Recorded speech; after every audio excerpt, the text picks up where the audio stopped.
The Japanese called it whistling death because of the sound it made diving out of the sky at 400 miles per hour, a distinctive howl from the air intakes that terrified enemy pilots. The F4U Corsair was the most powerful fighter aircraft in the world when it entered service in 1942. It was powered by a massive Pratt & Whitney R2800 engine that produced 2,000 horsepower. It had a top speed of 417 miles per hour, faster than any carrier-based fighter ever built. An inverted gull wing that looked like nothing else in the sky. It could outclimb, outrun, and outfight anything the Japanese had. In the hands of Marine Corps pilots, it became a legend, compiling an 11-to-1 kill ratio in the Pacific. But here is what the mythology does not tell you. The United States Navy rejected the Corsair as unsuitable for carrier operations. It killed dozens of pilots during carrier landing trials. The stall characteristics were so vicious that inexperienced pilots died learning to land it. The cockpit sat so far back that pilots could not see the deck during approach, which caused fatal crashes. The Corsair bounced on landing, porpoised down the deck, and veered into parked aircraft. It was so dangerous that the Navy gave up and sent it to the Marines, who operated from land bases where the deadly landing characteristics mattered less. This is the story of how the most feared fighter in the Pacific was also one of the most dangerous aircraft American pilots ever flew, and how the young men who mastered it did so by climbing over the bodies of the pilots who died trying. The F4U Corsair was born from a single-minded pursuit of speed and power. In 1938, the U.S. Navy issued a specification for a new carrier-based fighter. They wanted the fastest, most powerful fighter possible. Chance Vought Aircraft Company, led by chief designer Rex Beisel, took that specification literally. They designed the aircraft around the most powerful engine available, the Pratt & Whitney R2800 Double Wasp, a massive 18-cylinder radial producing 2,000 horsepower. No fighter had ever used an engine that powerful. To harness that power, Beisel needed a propeller 13 feet in diameter. But a 13-foot propeller created a problem. You needed long landing gear to give the propeller ground clearance. Long landing gear was heavy and weak. So Beisel came up with a solution nobody had tried before, an inverted gull wing. The wing kinked down from the fuselage, then angled back up toward the wingtips. This allowed shorter, stronger landing gear while maintaining propeller clearance. It was brilliant engineering. It also created problems nobody anticipated. The XF4U prototype first flew on May 29, 1940, and immediately broke records. It became the first American fighter to exceed 400 miles per hour in level flight. The Navy was ecstatic. This was the fighter that would dominate the Pacific. Production orders were placed immediately. Vought built a massive new factory in Stratford, Connecticut to manufacture Corsairs. But when the production F4U aircraft started rolling out in 1942, problems appeared. The aircraft was fast and powerful, but it was also difficult to fly. The visibility from the cockpit was terrible. The long nose blocked the pilot's forward view. The cockpit was positioned far back on the fuselage, which meant the pilot could not see over the nose during the landing approach. Carrier landings require the pilot to see the landing signal officer and the deck. In the Corsair, you could not see either until the last second. The Navy started carrier qualification trials in 1942. It was a disaster. The Corsair's approach speed was high because of its wing loading. Coming in fast with no forward visibility meant pilots were landing blind, trusting the landing signal officer to wave them onto the deck at the right moment. But the Corsair had vicious stall characteristics.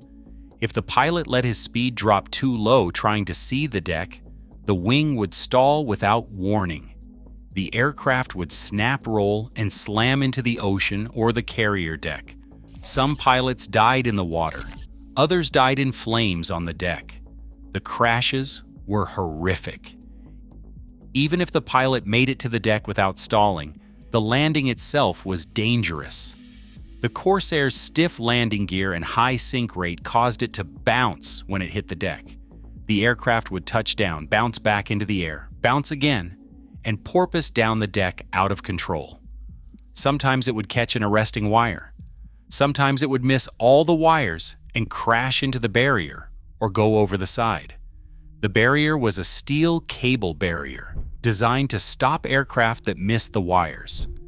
Hitting the barrier destroyed the aircraft and often killed the pilot. Going over the side meant ditching in the ocean, where the pilot had seconds to escape before the fighter sank. Many did not make it. The worst problem was the landing gear itself. The Corsair's right wing stalled before the left wing due to torque effects from the massive propeller. When the right wing stalled during landing approach, the aircraft would snap to the right and drop. Pilots called it the right wing drop, and it killed more Corsair pilots than enemy action during training. You would be on final approach, everything looking good, then suddenly the right wing would stall, the aircraft would snap right and nose down, and you had maybe 2 seconds to react before you hit the water or the deck. Experienced pilots learned to anticipate it and add a little left aileron and extra power. Inexperienced pilots died. By late 1942, the Navy had seen enough. The F4U Corsair was declared unsuitable for carrier operations. The official report cited poor visibility, difficult landing characteristics, and excessive bounce on touchdown. The Navy chose the Grumman F6F Hellcat instead. The Hellcat was slower and less powerful than the Corsair, but it was stable, forgiving, and easy to land on carriers. It did not kill pilots during training, so the Navy took the Hellcats and the Marines got the Corsairs. The Marines operated from land bases in the Pacific, where runway length was not limited, and landing characteristics were less critical. If a Corsair bounced on landing at a land base, there was room to recover. If it bounced on a carrier deck, you were going into the ocean. The Marines loved the Corsair despite its flaws. On land, the speed and power were game changers. The Corsair could outrun any Japanese fighter. It could dive away from trouble and climb back up for another attack. The armament was devastating. It fielded 650 caliber machine guns or 420 millimeter cannons, enough firepower to shred any aircraft. Marine pilots learned to exploit the Corsair's strengths and avoid its weaknesses. They fought at medium altitudes where the Corsair dominated. They used boom and zoom tactics, diving on Japanese fighters, firing, then climbing away before the enemy could respond. The Japanese could not catch them. The Corsair became the most feared American fighter in the Pacific. But even on land, the Corsair killed pilots. The training program was brutal. New pilots transitioned from trainers directly into the most powerful fighter in the world. The Corsair required constant attention. The torque from the engine and propeller wanted to roll the aircraft left on takeoff. Pilots had to apply right rudder and right aileron to counteract it. Too much or too little, and the aircraft would veer off the runway. On takeoff with a full fuel load, the Corsair was heavy and sluggish. If the engine quit after liftoff, there was no time to find a place to land. You were going into the trees or the ocean. Some pilots survived, most did not. The accident statistics for the Corsair were terrible. Vought built over 12,000 Corsairs during the war. The Marines and Navy lost over 1,200 of them in operational accidents, not counting combat losses. That is 10% of production destroyed in accidents. Each accident represented a dead or injured pilot, a destroyed aircraft, and a blow to unit morale. Some accidents were unavoidable. engine failures, structural failures, bad weather. But many were caused by the Corsairs' unforgiving handling characteristics. Pilots who made mistakes died. And in wartime, with rushed training and young, inexperienced pilots, mistakes were inevitable. The Corsairs' combat record in the Pacific was extraordinary. Marine squadrons flying Corsairs compiled kill ratios that were almost unbelievable. VMF 214, the famous Black Sheep Squadron led by Pappy Boyington, shot down 203 Japanese aircraft in 84 days. VMF 215 destroyed 137 enemy aircraft. The overall Corsair kill ratio was 11-1. For every Corsair lost in air combat, 11 Japanese aircraft were destroyed. That is dominance. The Corsair became the symbol of Marine Corps aviation, the bent wing bird, the most lethal fighter in the Pacific. But that combat success came at a cost measured in training deaths and operational accidents that nobody likes to talk about. The British Royal Navy also flew Corsairs, and they solved the carrier landing problem that the US Navy could not. British carriers had shorter decks and different arresting gear, which should have made Corsair operations even more dangerous. But the British cut 8 inches off each wingtip to fit the Corsair into their smaller carrier hangars. This modification reduced the wingspan and changed the stall characteristics just enough to make the aircraft more manageable. The right wing drop became less violent. The stall was more predictable. British pilots also developed a curved approach technique where they flew a long descending turn until the last moment, then straightened out and landed. This kept the carrier deck in sight longer than the straight and approach the Americans used. The British put Corsairs on carriers successfully, while the US Navy was still declaring them unsuitable. That should have been embarrassing. By late 1944, the US Navy reconsidered the Corsair. Improvements had been made. The cockpit was raised slightly, improving visibility. The stall characteristics were refined. A small spoiler was added to the right wing to equalize the stall between left and right. These changes made the Corsair safer, though still not easy to land. The US Navy began putting Corsairs on carriers in 1945, but by then, the war was almost over. The Corsair's carrier combat service was brief. The bulk of its combat record was compiled by Marines flying from land bases, where the deadly landing characteristics were less of an issue. The Corsair remained in service long after World War II ended. It fought in Korea from 1950 to 1953, flying ground attack missions. The Marines loved it for close air support. It could carry bombs, rockets, and napalm. It was tough, and it could absorb ground fire. But by the 1950s, jets were taking over. The Corsair was obsolete. It was retired from U.S. military service in 1953, though some foreign air forces flew Corsairs into the 1960s. Most were scrapped. A few survive in museums and private collections. Restored Corsairs appear at air shows, and crowds marvel at the inverted gull wing and the sound of that massive radial engine. The air show crowds do not know about the right wing drop. They do not know about the pilots who died in carrier landing trials. They do not know about the training accidents, the bounced landings, or the snap stalls that killed young men learning to fly it. Those losses are mostly invisible to the spectacle of the display, but they are part of the plane's story. The legacy of the F4U Corsair is complicated. It was the most successful American fighter in the Pacific by kill ratio. It was feared by the Japanese and loved by the Marines. It was fast, powerful, heavily armed, and rugged. But it was also dangerous, unforgiving, and unsuitable for carrier operations during most of the war. Both things are true. The Corsair was a great fighter and a deadly trainer. It won battles, and it also killed the pilots who flew it.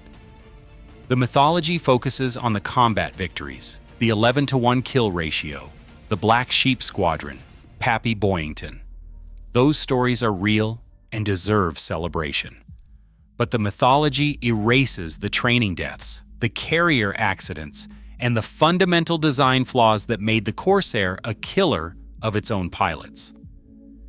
The engineers who designed the Corsair were brilliant. Rex Beisel created the most powerful carrier fighter of the war. The inverted gull wing was an elegant solution to a difficult problem. But elegance does not equal safety. The wing design that allowed shorter landing gear also created aerodynamic quirks that killed pilots. The long nose that housed the engine and guns also blocked forward visibility during landing. The powerful engine that gave the Corsair its speed also created torque effects that made takeoff and landing dangerous. Every design decision was a trade-off: speed for safety, power for handling. The Corsair was optimized for combat performance at the expense of training safety and carrier suitability. The Navy's decision to reject the Corsair for carrier use was the right call in 1942. The aircraft was too dangerous for the carrier environment. Pilots were dying in carrier qualification trials. The Hellcat was a better carrier fighter because it did not kill pilots during training. But that decision also meant the Corsair never fulfilled its intended role until late in the war. It was designed as a carrier fighter. It ended up as a land-based fighter because it could not land on carriers safely. That is a failure of design, no matter how successful the combat record. The Marines made the Corsair work because they had no choice. They needed fighters in the Pacific, and the Corsair was what they got. So Marine pilots learned to fly it, mastered its quirks, and used it to dominate the Japanese. But that success does not erase the costs. The training deaths, the operational accidents, the pilots who died not from enemy action, but from the aircraft itself. Those deaths are part of the Corsair story, even if they are not part of the legend. The final lesson of the F4U Corsair is about the difference between performance and suitability. The Corsair had the best performance of any American carrier fighter. Speed, climb rate, firepower, all superior. But performance is not the only measure of a good aircraft. Suitability matters. Safety matters. An aircraft that kills its own pilots during training is not a good aircraft, no matter how well it performs in combat. The Corsair eventually became suitable after modifications and improved pilot training. But in 1942 and 1943, it was a death trap that the Navy wisely rejected. The pilots who flew the Corsair in combat were skilled and brave. They mastered a difficult aircraft and used it to devastating effect. They deserve every bit of recognition they receive. But we should also remember the pilots who died learning to fly the Corsair. The ones who stalled on final approach and crashed into the ocean. The ones who bounced on landing and went over the side. The ones killed by the right wing drop before they ever saw combat. These men were not failures. They were victims of an aircraft that was too powerful and too unforgiving for the training pipeline that fed it. The Corsair shot down over 2,000 Japanese aircraft during World War II. That is an incredible achievement. But it also killed over 1,200 American pilots in operational accidents. Both numbers matter. Both tell part of the story: the combat victories and the training deaths, the 11-to-1 kill ratio and the 10% accident rate, the legend and the reality. The Corsair was whistling death to the Japanese, but it was also death to the Americans who flew it, especially the inexperienced ones who made mistakes. This is the inside story of the F4U Corsair, the most powerful carrier fighter of World War II that was too dangerous for carriers, the dominant Pacific fighter that killed its own pilots in training, the aircraft that terrified the Japanese and the American pilots learning to fly it, the bent wing bird that became a legend despite being fundamentally flawed.